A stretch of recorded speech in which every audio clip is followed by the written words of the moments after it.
तो दोस्तों, आप सबका एक बार फिर से अपने यूट्यूब चैनल पर स्वागत है। आज के हमारी कहानी का नाम है एक लड़की जो लड़का बन गई।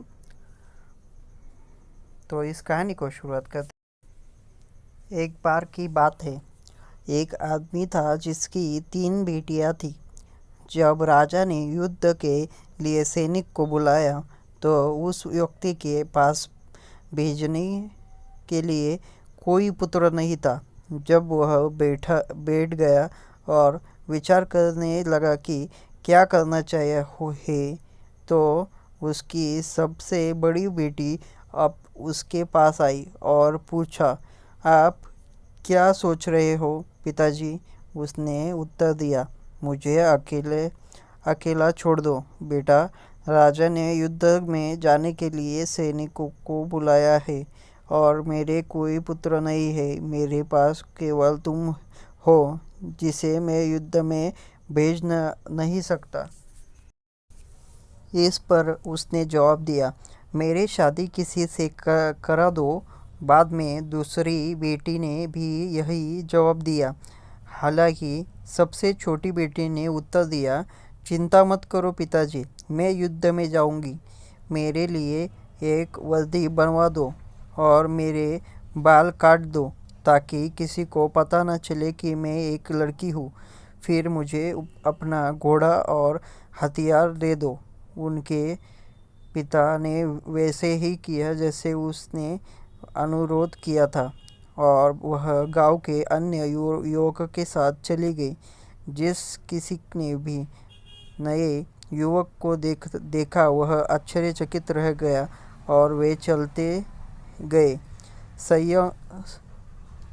संयोग से उसी दिन राजा ने अपने ही पुत्र को कुलक्षेत्र द्वारा खाने के लिए शहर से बाहर ले जाने का आदेश दिया। हर साल कुलक्षेत्र आता और कई लोगों को निगल जाता। एक दिन कुलक्षेत्र ने कहा, यदि तुम नहीं चाहते तो मैं फिर कभी वापस नहीं आऊँगा, तो मुझे राजा का पुत्र दे दो। और इसलिए वो राजा के बेटे को शुल्क क्षेत्र के पास ले जा रहे। जब लड़का नगर के बाहर था तो नगरवासियों ने कुलक्षेत्र को उसे निगलने के लिए दौड़ते हुए देखा और वे सभी इतने भयभीत थे कि किसी ने भी उसकी सहायता के लिए जाने के बारे में नहीं सोचा। प्रचंड लड़की ने अपनी कुपान निकाला और कुलक्षेत्र को मार डाला और राजा के बेटे को बचा लिया। कुलक्षेत्र के मारे जाने पर खबर तुरंत राजा तक गई, जो इनका इतना खुश हुआ कि उसने भोज और बंदूक की सलामी दो का आदेश दिया।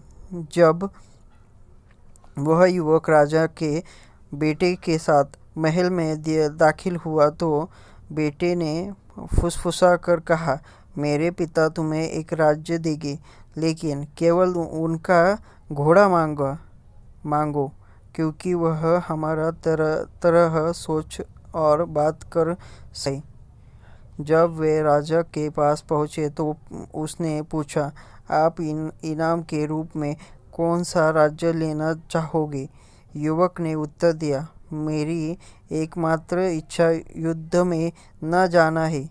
ठीक है, राजा ने कहा, मैं खुशी से तुम्हें सैन्य सेवा से मुक्त करता हूँ, लेकिन तुम्हें कौन सा राज्य चाहिए?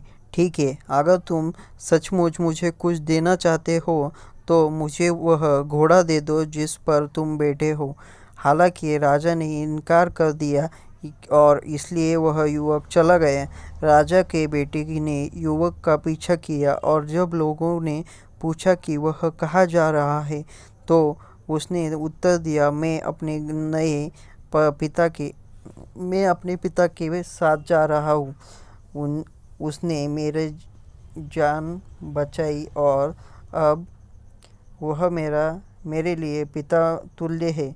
मेरे असली पिता मेरे अधिक परवाह नहीं करते। अनेक उनके लिए अपने पुत्र से अधिक उनका घोड़ा है, तो मेरे लिए प्रस्थान करना ही अच्छा है।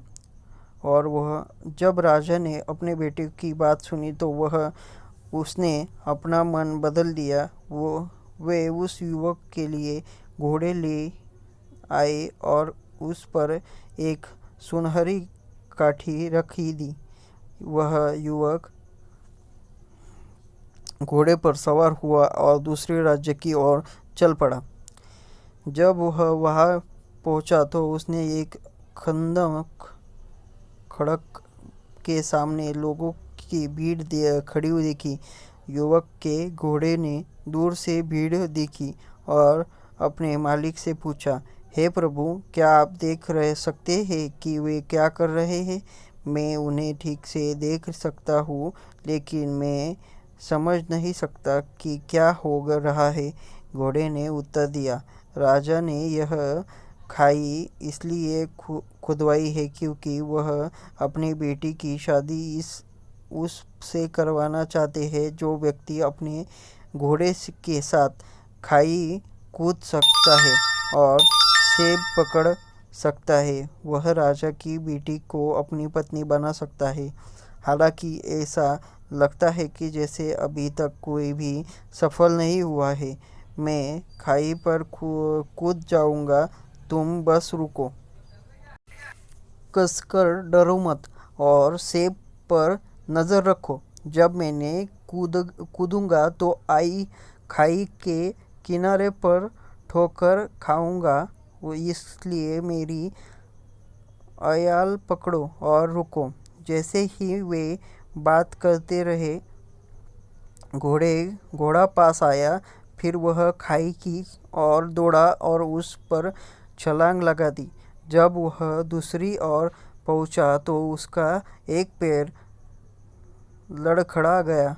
युवक ने आयाल पकड़ लिया और फिर घोड़े फिर से हवा में उछल गया ताकि युवक सेब पकड़ सक्षम हो सके। हर कोई आश्चर्यचकित था क्योंकि कई लोगों ने खाई को कूदने की कोशिश की थी, लेकिन कोई भी सेब को पकड़ न सका। राजा ने तुरंत विवाह की व्यवस्था की और अपनी बेटी का विवाह कर दिया। जब विवाह समारोह समाप्त हो गया तो दूल्हा और दुल्हन सोने चले गए। हालांकि वे दोनों लड़कियां थीं। अगली सुबह जैसे ही प्रथा है, पत्नी से पूछा गया कि उसने रात कैसी बिताई। कुछ नहीं हुआ, उसने जवाब दिया। दूसरे और तीसरी रात भी वैसे ही थी। दरबार में लोगों ने फैसला किया कि उन्हें उस युवक को मार डालना होगा, लेकिन किसी तरह उन्हें उस पर दया आ गई। मुझे पता है कि क्या करना है, एक दरबारी ने कहा। हम उसे लकड़हारे के पास भोजन लेने के लिए जंगल में भेज देंगे।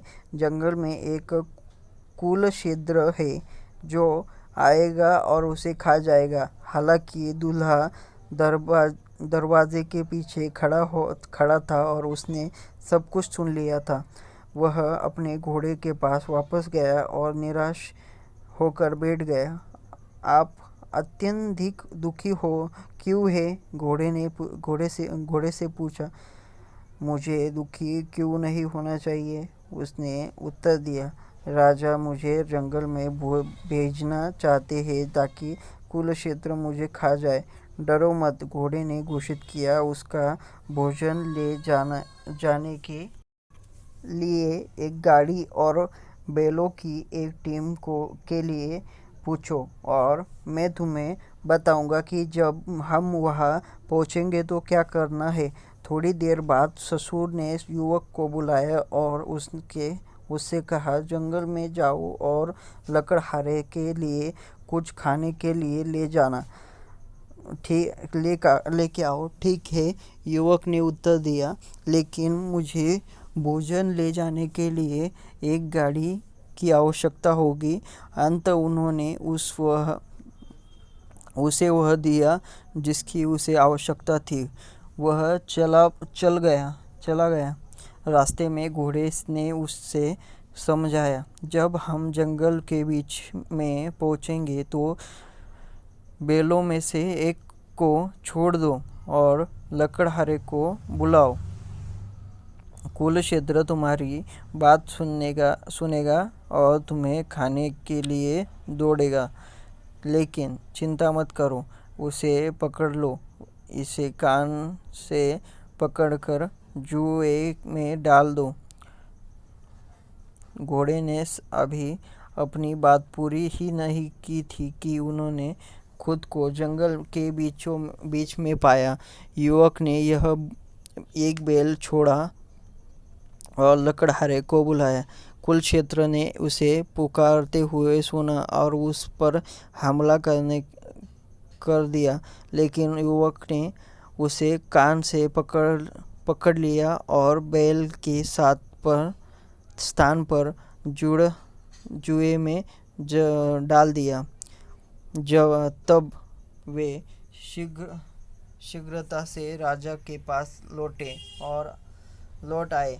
जब नगरवासियों ने कुलशेखर को जुए के नीचे देखा तो वे भयभीत हो गए और अपने घरों में छिप गए। फिर घोड़े ने युवक से कुलशेखर को छोड़ने के लिए कहा, जो उसने किया। दूल्हा और दुल्हन फिर से एक दूसरे के साथ सोए, लेकिन दुल्हन ने स्वीकार किया कि उसने उसी तरह रात बिताई थी जिसे उसने दूसरों के साथ बिताई थी। इस बार दरबारियों ने कहा, हम उस जंगल में घोड़े को पानी। ऐसे ही राजा उसकी परीक्षा लेता रहा, पर वो कैसे भी संसार नहीं कर सकता था, क्योंकि वो युवक नहीं था, वह एक लड़की थी। वह सिर्फ एक लड़की की लड़का होने का दिखावा कर रही थी, ताकि अपने पिता का वह वादा निभा सके। लेकिन जैसे ही उसे यह पता चला कि मैं इस झमेटे में घुल गया हूँ, तो उसने वह सब छोड़ दिया और राजा को सब कुछ बता दिया। राजा ने फिर उसे वहाँ से जाने के लिए कह दिया, तो वो लड़की वहाँ से चली गई और वह फिर से लड़के की तरह ही रहने लगी। घोड़ा उसे हर समय कौन सी भी समय उसके साथ रहता था और वह दोनों अच्छे से रहने लगे। एक दिन उसे एक युवक मिला जो उससे प्यार करने लगा। उसे पता चल गया कि वह लड़की है। बाद में उसने लड़की बनकर रहने का फैसला कर दिया और दोनों ने शादी कर ली और सुखी संसार करने लगे। फिर दोनों सुखी हो संसार करने लगे और सुख में अपनी ज़िंदगी बिता दी। यह कहानी अगर आप सबको पसंद आई हो तो लाइक कीजिए, अपने चैनल को सब्सक्राइब कीजिए और ऐसे ही कहानियाँ सुनने के लिए मेरे साथ बने रहिए और यह कहानी आपके दोस्तों के साथ शेयर कीजिए।